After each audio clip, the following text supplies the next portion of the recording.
October 19th, 1926. It's been 6 hours since June left.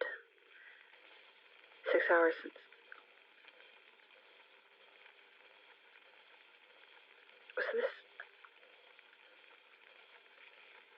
Were we always doomed? We terrorized each other as children. Fought incessantly about everything. There was the time I slammed the door to our room to escape June's pestering. I had a tear in my petticoat and she wouldn't let up, and I didn't know her fingers were in the way, honest. She bawled for hours, refused to speak to me for a month. I felt awful, but I don't know if she knew that. And now it's just more of the same, like when we were kids. The world was just a different place to her. The path to everything she wanted laid out ahead, but not for me. It all comes back to Tim. June doesn't know I have this. Tim's pocket watch. Officers delivered it to the house while she was out. The War Office had already turned over Tim's other effects. We assumed the watch was lost with him. Instead of giving it back to June, I stashed it away. She'd already been through so much. His death shattered her. I spent years working to set her right, and it's all undone in a matter of days. The bond we've built, severed. He has no right to come back and do this to us. To her. June expects to return home to an empty house. I will make certain it is.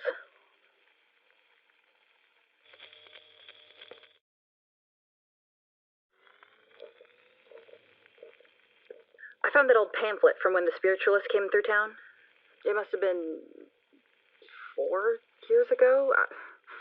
I didn't think much of it at the time. I honestly don't know why I kept the thing. But it has a phone number on the back for their camp down in Casadega. My hoarding's finally proven useful. Now I'm just waiting on a call back, so Oh, that must be her. Hello, Miss Turner? Oh, hello, Mr. Holden. I'm not used to hearing from you quite so early. Wait. Oh, a raid? Crabs, who tipped them off? Of course I don't know. I don't rub elbows with cops. Do you think it was that dark-headed fella who came in last week? He was a Yes. Understood. I can lay low for a few days. It's not like I have anywhere else to be anyway. Keep me in the loop, okay?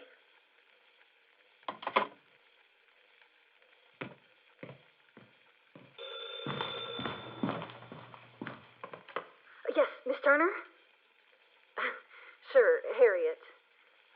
Yes, this is Lenora Bowen. I called about a column you had written in the Guiding Lights. No, I'm doing a story for the North Florida Gazette on spiritual activity in St. Augustine. Right. We're a recent publication, must not have made it that far south. Anyway, in your article, you wrote about spirits lingering among the living, unable to ascend to the next spiritual plane. Suppose someone had one of these spirits in their home. How might they encourage them to move along?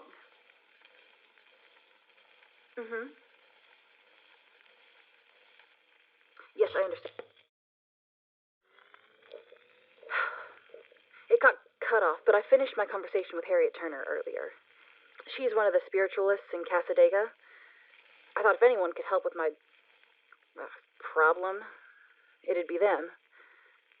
She said they're not generally concerned with the removal of spirits.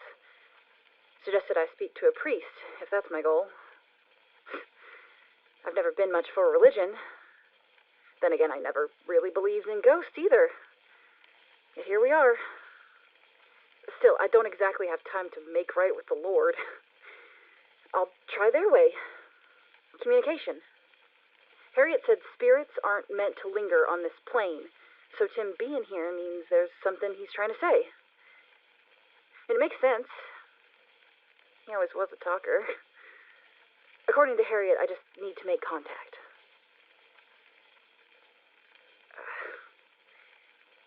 Here's the real rub from our talk.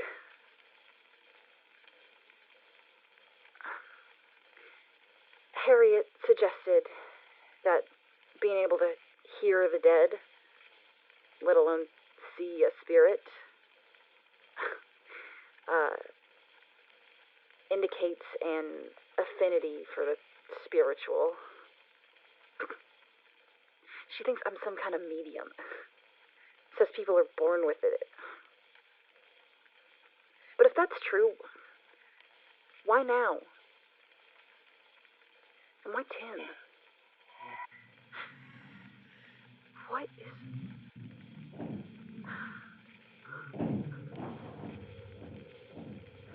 I Jim's room. Oh, no.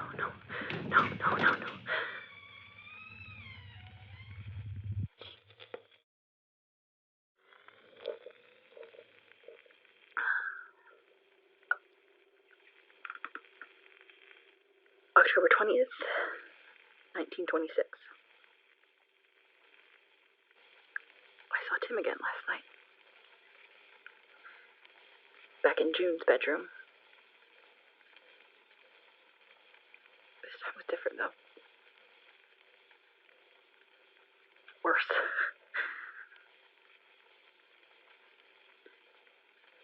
Tim's appearance has been unsettling. But he's never been like this. When I came into the room,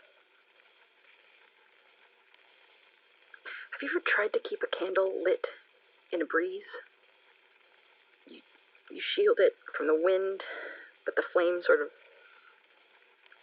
lurches back and forth, flashing angrily, clutching at the wick, desperate. And then it vanishes in a whiff of smoke.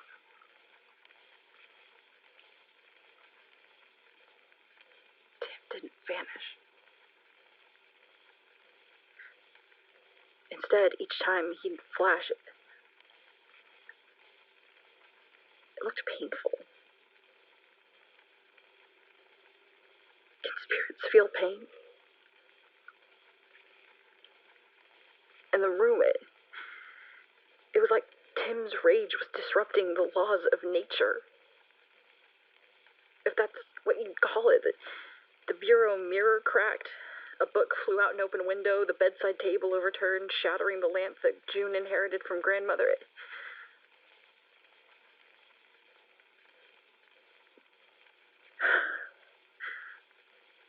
I think he's reacting to June being away. I don't know to what extent Tim is aware, but I think he's able to sense June in the same way that she can sense him. But his reaction is the opposite. Without her here, it's thrown him into disarray. As I entered the bedroom, Tim seemed to calm a measure. He never acknowledged me, but he appeared more stable, more like himself, less flickery. But when I made to leave, he'd start up again, angry and wavering. As long as I was there, he was quiet. It's like he didn't want to be alone. After some time being held hostage by my own dead brother-in-law, I sat down on the bed just to collect myself and think.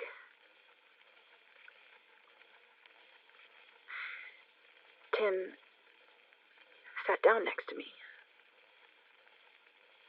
I leapt up in shock, but that only set him off again. I relented, sat back down. I worked up the courage to try to speak to him directly. There is no response. He can't hear me. He reacted to my actions, but not to me.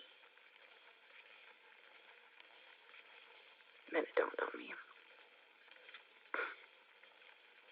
This isn't about me at all. To whatever extent he's aware, he knows June's gone. I'm just a stand-in for a dead man's bride. I saw them the other night. I knew what Tim was waiting for. I crawled into the bed. Their bed. And laid there, back turned. And I was right.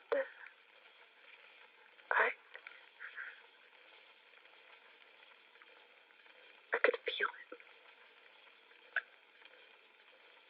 Not touching, not physically. But somehow still sensing he was right there. As if his chest was pressed against my back. Arm around my waist. I can't explain it. But I felt cherished. It's a perversion of his vow. I thought sleep would never come. Every breath was agony. But it did. When I woke this morning, Tim was gone.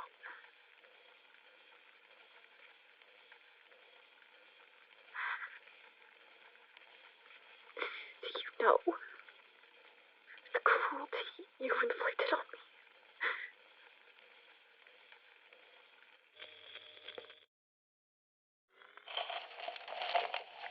I can't believe I spent an entire claim on one of these lousy things.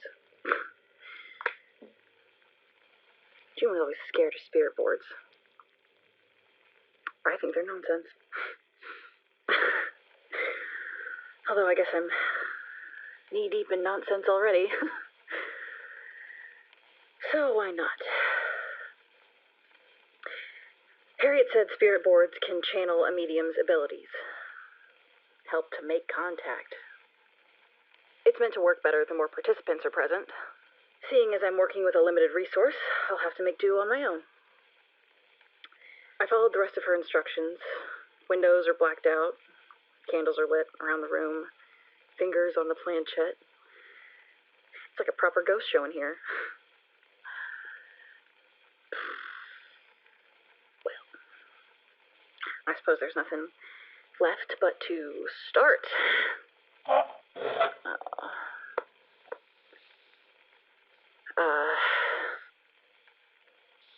Spirits, can you speak to us? Are you there?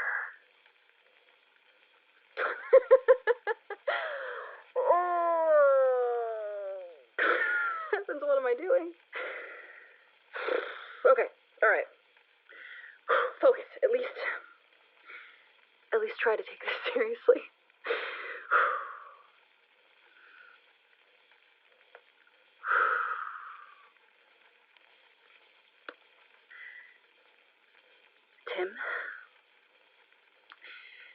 Tim, this is Lenora.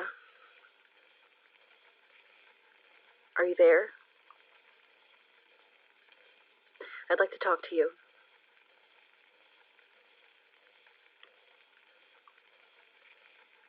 Tim, I know you're here. I need to speak with you. I need to know why you're here. What you want. Please, Tim. I'm trying to understand.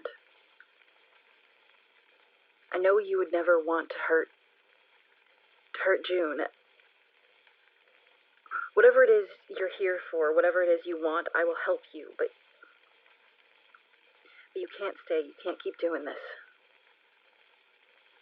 We've moved on.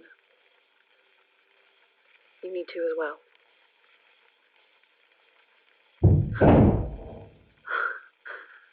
Oh, Tim, if you can hear me, say something. Give me some kind of sign that you're listening. Tim? It's moving. Tim, is that you?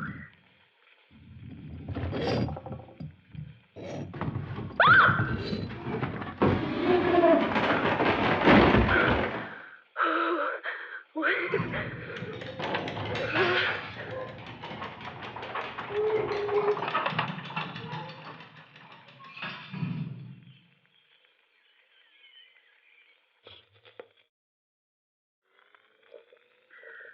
October 21st, 1926. I'm moving on to hypnosis. I'll admit this makes me nervous. Spirit boards are one thing, a silly game for children, but this... I don't like the idea of not being in control of myself. Supposedly, mediums can channel spirits to speak through the living. The hypnotized person becomes a vessel, a glorified radio for ghosts. Ew. Self-hypnosis is easy enough. You just need someone to ask the questions. I've had to improvise. I've recorded myself asking a series of questions. I'll play it back on June's phonograph and hopefully capture anything I say while hypnotized on Tim's dictaphone. Not ideal, but rather clever of me, I think. Here goes nothing. Lenora, start the metronome. Focus on the metronome. Lenora, relax your thoughts and repeat after me. 10. I am relaxing. I am relaxing. 9. I am relaxing. I am relaxing. 8. I am relaxing. I am relaxing. 7. I am relaxing. I am relaxing. 6. I am relaxing. I am relaxing. 5. I am relaxing. I am relaxing. 4. I am relaxing. I am relaxing. 3. I am relaxing. I am relaxing. 2. I am relaxing. I am relaxing. 1. I am relaxing.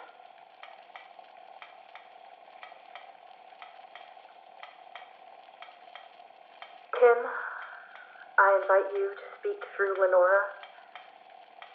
Let her voice be yours. Why are you here, Tim? What do you want in this place? Are you trapped here? How can I help you move on? Is there something you need from me? Is there something you need from Cal?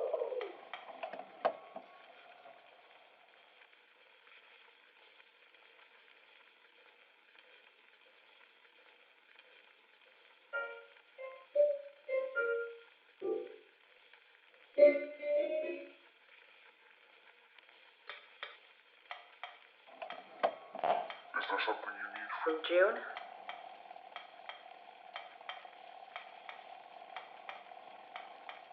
Lenora, wake up.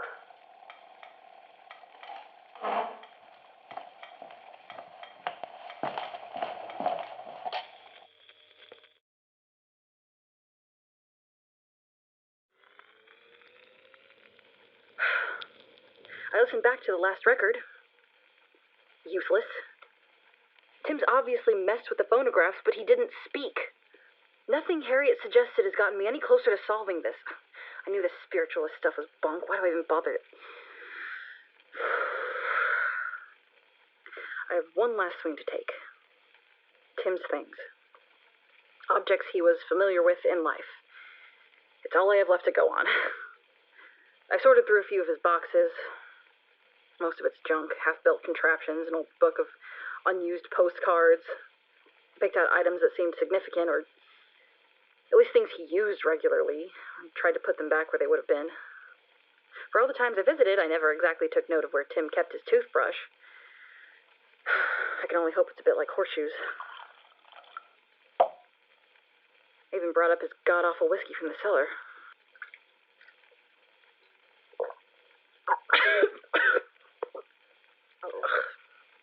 Now what? I wait, I guess.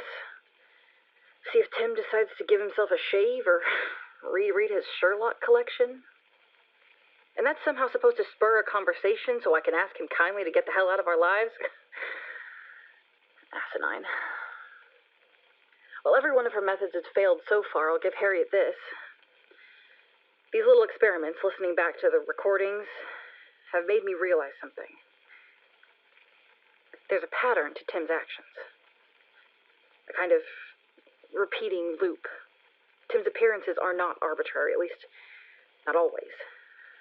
There's plenty of extraneous noise, so to speak, but there are constants. He always goes to bed with either June or, more recently, myself. He always plays a few notes on the piano. He always tries to open the damn sunroof. I'm not sure how any of this is significant. The fact that there's a routine at all is interesting. You don't expect a ghost to adhere to a schedule. If one of his possessions manages to wake him up, maybe I'll have him explain it to me.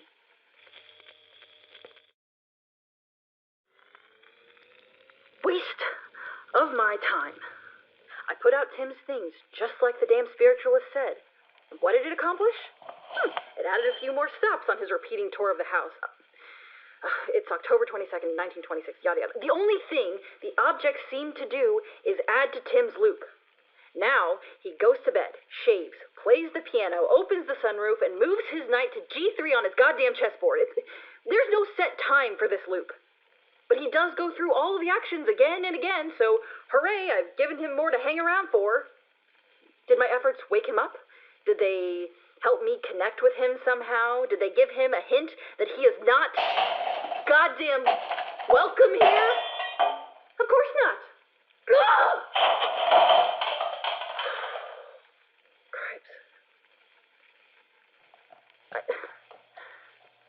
I don't know what to do. I am out of my depth here. 3 days ago, I didn't even believe in ghosts, and now I've got one who's refusing to leave. Oh, good. His ears must have been burning. Here's Tim on one of his brand new stops. Can't forget to shave. Gotta look spiffy for your big day of shambling around the house. Hey, dummy. Your shaving kit's not there. I packed up your things. Guess you're gonna have to live with a ghost beard. He's throwing one of his tantrums again. His shaving kit. Where'd I pack his shaving kit? Here, it's here. Here it is. Here.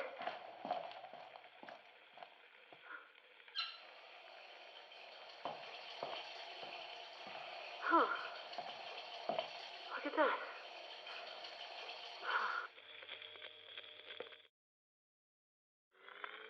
So, here's what I've learned. To recap, Tim is apparently stuck in some kind of loop. He's repeating the same actions over and over, reliving his prior experiences, playing out an imagined day that he never actually lived. It's premature to speculate. Then, we learned that introducing certain objects reveals more of the picture. His objects, I should add. They kind of open new avenues in his loop. Then, once a new avenue is opened, Tim will react if it's closed off. Like the shaving kit, I took it away and he threw a hissy fit. We might finally be getting somewhere. If I can get him unstuck from this loop, get him to the end of whatever this is, maybe that will let him move on. The thing is, I've put everything out. And he's interacted with some of his things, but not in a meaningful... Oh. It's just a matter of finding the right puzzle piece.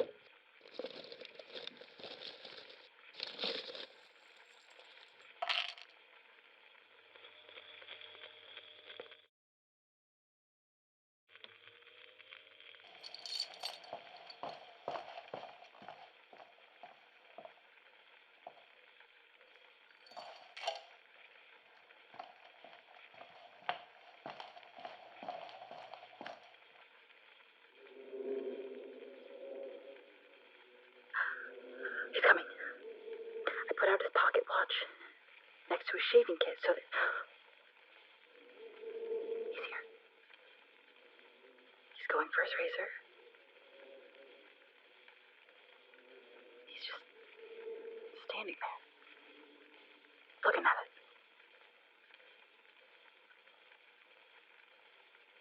What are you thinking, Tim? Oh, he picked it up. And he's leaving. Out the front door. Applesauce. Wait!